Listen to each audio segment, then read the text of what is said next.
Hi, this is Mike Dierks, Regional Home Missionary Coordinator, Presbytery of Ohio, and this is the November edition of the Home Missions Report. And we're going to kind of give you a quick review of what took place in the Presbytery meeting as it relates to home missions and some of the things that have come from that. So, Brad and I are just going to go back and forth and share a little bit about what's going on in our various areas of activity. So, Brad, I'm going to start with you. Give us an update because Wilmington's kind of come back onto the radar screen. Okay, that's right. Yeah.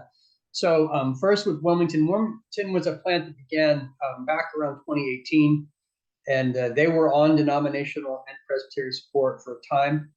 And then when their organizing pastor took another call, they went off support. They continued as a church. They actually ended up particularizing a church with their own elders. But they've been without a pastor for a while.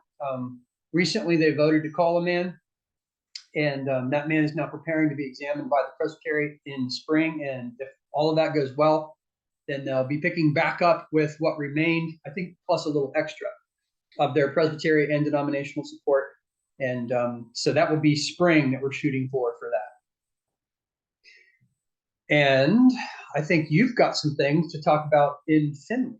Yeah, so we've got a group up in Findlay, Ohio, which is kind of the northwest corner of Ohio. A couple of families that have come out of Reformed Baptist and are really pursuing a plant up in Findlay. Actually, we're now looking at Bluffton as a possible place to start meeting on Sunday evenings. They've been going in Bible study. All of the families that have gathered have joined Covenant Mansfield, and they've got a man up there that's an ordained minister, and so he's working with candidates' credentials to get his credentials, as it were, brought into the presbytery, and then he's also working to build a solid group up there. Now that they have a public location, they're going to start bringing and advertising more. So we're targeting, Lord willing, sometime in the summer. So hopefully they'll come to the presbytery meeting in March with a petition to become a mission work, and then the funding and the formal mission launch would be early to midsummer of this year. So that's exciting. Yeah. And tell us what's happening down in Louisville. So Louisville, we've talked about it on this video a couple of times. A group that more or less just self-organized and contacted us, and with expressed an interest in a church plant in the OPC. Well, they are now officially our newest mission work. They petitioned a month or so ago, and their petition was received at our latest meeting, or fall meeting of Presbytery. And Good Shepherd OPC down in Cincinnati, Ohio, has agreed to be their overseeing session. And so that session will now, over the next several weeks, be interviewing the folks who are in that group and bringing them into membership at Good Shepherd, and also setting up financial systems for them, ways for them to give, and giving them support and direction. Our hope is that we'll be able to begin worshiping at the first of the year, and I'll be the one down there providing pulpit supply to them to get them started. But as soon as they have their group in tighter order and their finances in order, and found a suitable candidate, then they're hoping to call an organizing pastor. And again, our request to the denomination has that as early as the spring, a spring meeting of Presbytery. So we're hoping that they're able to identify someone soon, and he's able to come in and take over what I'll be doing for them starting in January. Sounds like you've been busy in West Virginia. What's happening down there? Yeah, so that's really early stage, and just for the people that are watching, we got a lot of inquiries that kind of show up on the radar screen. We work with them a bit, and they may or may not pan out, and that's kind of where this one is. We're not really sure where it's going to head, but it's down in West Virginia, about maybe 35, 40 minutes south of Morgantown. The pastor there is a lovely man. I had the opportunity to worship with them a week ago on Sunday, and it was just a delight to be with these saints. They love the Lord.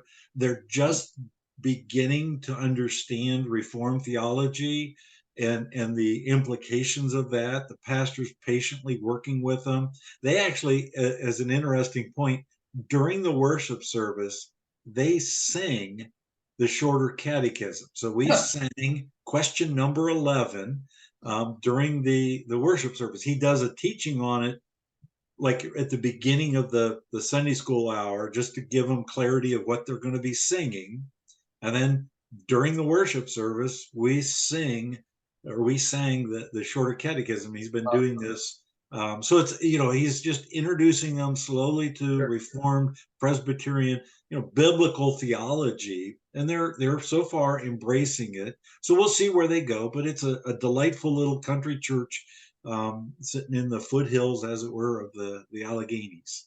Okay, nice. So now let's step outside of the normal church plants and tell us what's going on with the Spanish ministry. You've kind of germinated this thing for a couple of years, and then it took a step forward during the summer. And where's it headed?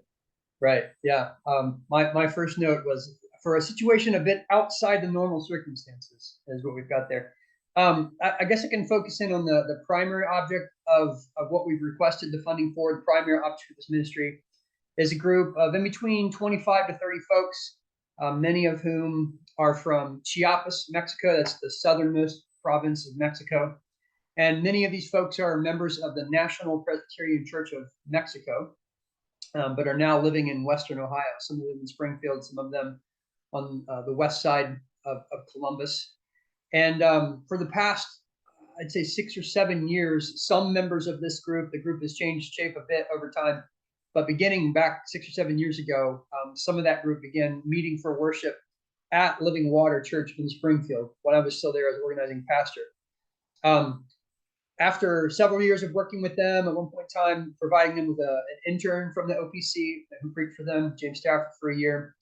I had an intern that came and he was helping me out. This was a man from the Brazilian Presbyterian Church who also spoke Spanish, was filling pulpit for them.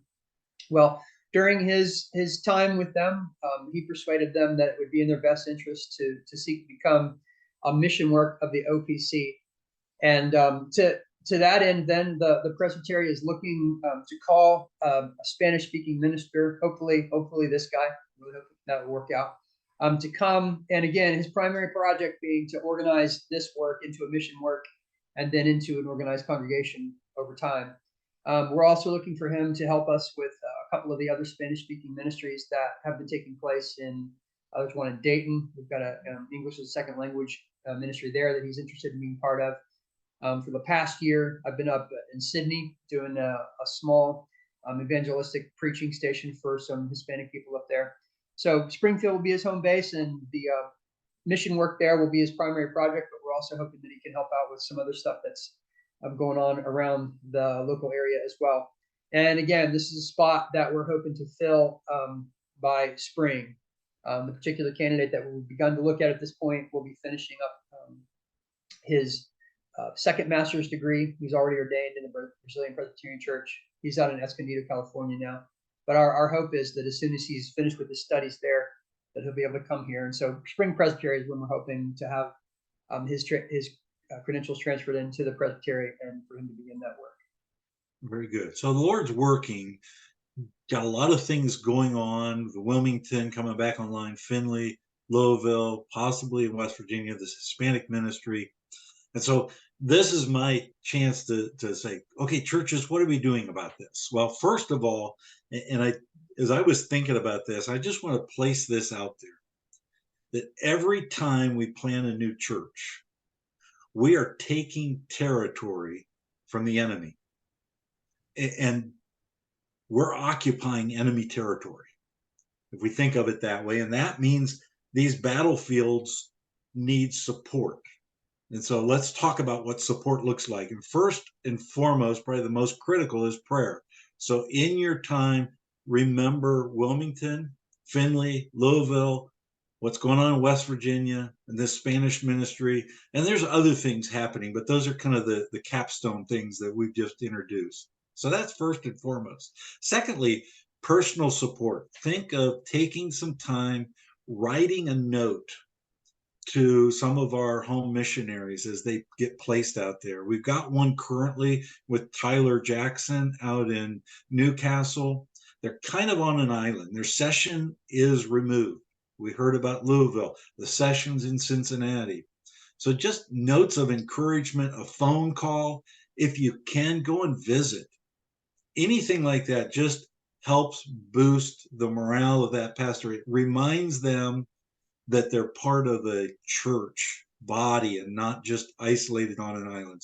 So pray for them, support them with a visit, some kind of personal touch. And then third is financial support. As Brad and I have mentioned, the works that we're talking about, the denomination supports it, but so does the presbytery. This is different than our foreign missions, where foreign missions is all denominational supported through the thank offering and our regular giving. Our presbytery is financially vested into these works. We commit to at least 4 years of financing, close to $65,000 for any one plant. So as you go into budget season, as you think about your giving as a church, look at what you're doing with the presbytery and just ask, are we supporting the church's work in taking territory that the enemy has occupied? We're taking over that territory and we need the support. So pray, support personally, and just financial support. Any last words, Brad? No, I appreciate what you said, and especially the encouragement there. And just to remind everyone, really what we've mentioned this time are the new works coming on for support. There's other things already going on that are already being supported, and new things that we already have underway that in the not too distant future we'll probably be asking for support for those as well. And remember, primarily the support is for bringing in those organizing pastors. It's for the support of the ministers who come in and do that work. And so we have a great need for that. There's plenty of opportunity for gospel ministry here in the Presbytery of Ohio. And so I just encourage you to take Mike's encouragement to heart. All right. Well, thank you, Brad. Thank you for your time. It's fun to hear what God is doing in the various parts of our presbytery. Fun to be a part of it.